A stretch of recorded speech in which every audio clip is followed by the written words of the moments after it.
कर्जाच्या खाईत बुडालेल्या महाराष्ट्र सरकारकडून HSRP नंबर प्लेटच्या आडून नागरिकांची लूट सुरू झालेली आहे। महाराष्ट्र शासनाला जर जनतेची खरंच काळजी आहे तर ज्या गोष्टीसाठी जनतेने या आधीच पैसे मोजलेले आहेत ती त्यांनी जनतेवर अधिकचा कोणताही भार न टाकता शासकीय खर्चातून जनतेला उपलब्ध करून द्यावी अशी मागणी आम आदमी पार्टी पुणे शहराध्यक्ष प्रशांत कांबळे आणि सामाजिक न्याय विभाग यांच्या वतीने करण्यात आली आहे। नागरिकांनी 2019 पूर्वी वाहने घेताना तात्कालीन शासकीय नियमाप्रमाणे नंबर प्लेट मिळावी यासाठी पैसे मोजलेले असताना देखील केवळ प्रशासकीय सुविधेच्या नावाखाली नागरिकांची कोणतीही मागणी नसताना नागरिकांवर पुन्हा एकदा त्याच नंबर प्लेट साठीचा वाढीव बोजा महाराष्ट्र सरकारच्या प्रादेशिक परिवहन कार्यालयाकडून टाकण्यात येत आहे। सत्तेत येण्यासाठी भारतीय जनता पार्टीने आर्थिकदृष्ट्या शक्य नसतानाही अनेक योजना चुकीच्या पद्धतीने राबवल्या, ज्यामुळे महाराष्ट्राच्या तिजोरीत खडखडाट झाला आणि आता तो भरून काढण्यासाठी वेगवेगळ्या मार्गाने शासनाच्या वतीनं नागरिकांची लूट सुरू केली असल्याचा आरोप आम आदमी पार्टीने केला आहे। शहराध्यक्ष सुदर्शन जगदाळे म्हणाले, गरज नसताना देखील नंबर प्लेट बदलायला लावणे ही शासनाची अत्यंत चुकीची भूमिका आहे। पुणे शहरात साधारणतः 75 लाख वाहने असून शासन मोठ्या प्रमाणात महसूल गोळा करण्याच्या हेतूनेच हा निर्णय सर्वसामान्यांवर लादत आहे। ज्या नंबर प्लेटसाठी गोवा राज्यात केवळ 150 रुपये द्यावे लागतात त्यासाठी महाराष्ट्रात 750 रुपये आकारले जात असून अशा प्रकारे मोठ्या भ्रष्टाचाराला निमंत्रण देणारा हा सर्व प्रकार आहे। वास्तविक शासनाने सर्व नवीन वाहनांना HSRP नंबर प्लेट कंपल्सरी केल्या असताना ज्या गाड्यांची नोंदणी 2019 पूर्वी झालेली आहे त्यांना अशी सक्ती करणे म्हणजे अत्यंत चुकीचे धोरण आहे। महाराष्ट्र शासनाकडून किंवा वाहतूक पोलिसांकडून नागरिकांची लूट होईल असा कोणत्याही प्रकारचा निर्णय नागरिकांवर लादला जाऊ नये, अन्यथा आम आदमी पार्टीच्या वतीने नागरिकांबरोबर शासनाच्या निर्णयाविरोधात मोठे आंदोलन करण्यात येणार आहे।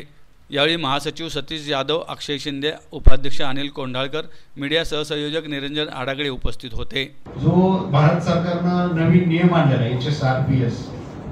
HSRP या HSRPचा जो काही त्यांनी 2019 पर्यंत जेवढे व्हेइकल आहेत त्यांना जे कंपल्सरी केलेलं आहे, म्हणजे आमचा ह्याला या गोष्टीमुळे विरोध आहे की या सगळ्या गोष्टीसाठी सामान्य नागरिकांनी आधीच कर भरलेला असतोय, त्यांना हे वरून बर्डन आहे आणि हा रद्द करावा आमची मागणी।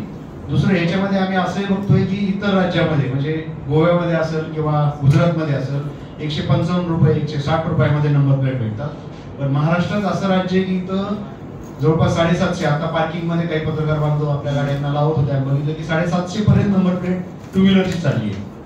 ऑफिशियली तशी कारची पण 750 पर्यंतची 1000 पर्यंत जायची शक्यता आहे। तर एवढा रेट आणि जवळपास 2000+ कोटीचा हा घोटाळा आहे जो महाराष्ट्रामध्ये, आणि फक्त महाराष्ट्रामध्येच इतके हेवी रेट का, याला सुद्धा आमचा विरोध आहे।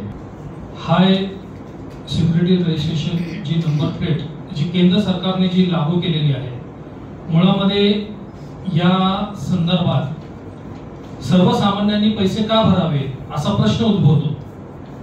जेव्हा आपण गाडी घेतो त्यावेळेस टॅक्स हा भरलेला असतो आणि त्या टॅक्सच्या माध्यमातून गाडी जे डीलर आहेत त्यांनी ते अनिवार्य केलेलं असतं की त्यांनी तो नंबर प्लेट दिलेली असते आपल्याला, तर त्या माध्यमातून आपल्याला जो नंबरची जी साईज आहे आणि जो नंबर असतो तो RTO आपल्याला प्रोव्हाइड करतो। परंतु केंद्र सरकारने आता जो नवीन नियम लागू केलाय तो पूर्ण भारत देशामध्ये लागू केलेला आहे। ते मला असं वाटतं की ज्या पद्धतीमध्ये अंग्रेज चले गए आणि औरत छोड़ गए त्या पद्धतीमधनं हा सगळा खटाटोप हे केंद्र सरकार करतंय